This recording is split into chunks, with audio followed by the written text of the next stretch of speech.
உவமையும் கருத்தும் 22. திருவருளையும் குருவருளையும் பணிகிறோம்.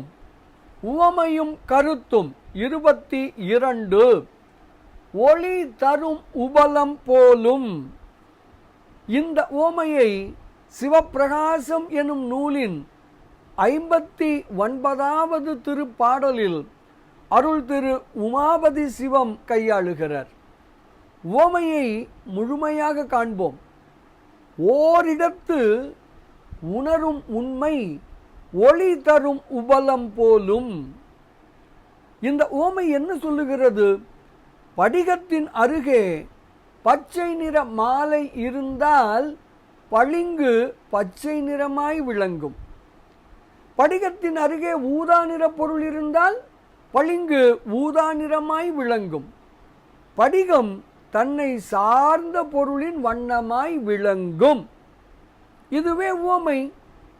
சரி, இந்த உவமை விளக்கும் கருத்துதான் என்ன?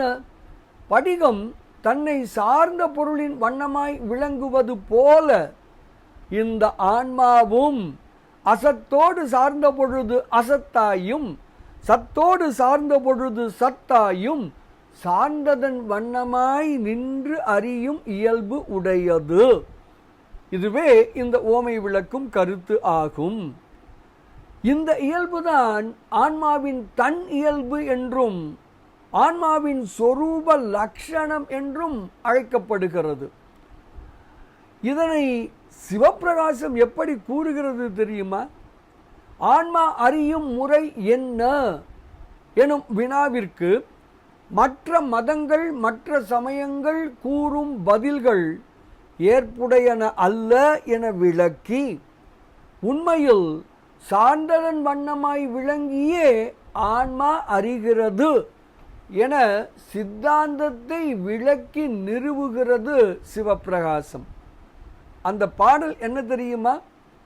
ஓர் இடத்து இருத்தல், மாயா உரு நிறைந்திடுதல், ஒன்றாம் பேரிடத்து உரைதல், தானே பிறங்கு அறிவாகி நிற்றல், சோர்வுடை சடம் நிகழ்த்தல் எனும் இவை சொல்லார் நல்லோர். ஓரிடத்து உணரும் உண்மை ஒளி தரும் உபலம் போலும் என மிக மிக தெளிவாக ஸ்ரீ உமாபதி சிவம் தனது சிவப்பிரகாசம் என்னும் நூலின் 59வது திருப்பாடலில் விளக்குகிறார். நம்மை அறிவோம், சத்தோடு சேர்வோம், சிவானந்தம் நுகர்வோம், திருவருளையும் குருவருளையும் பணிவோமாக. சிவாய நம. திருச்சிற்றம்பலம்.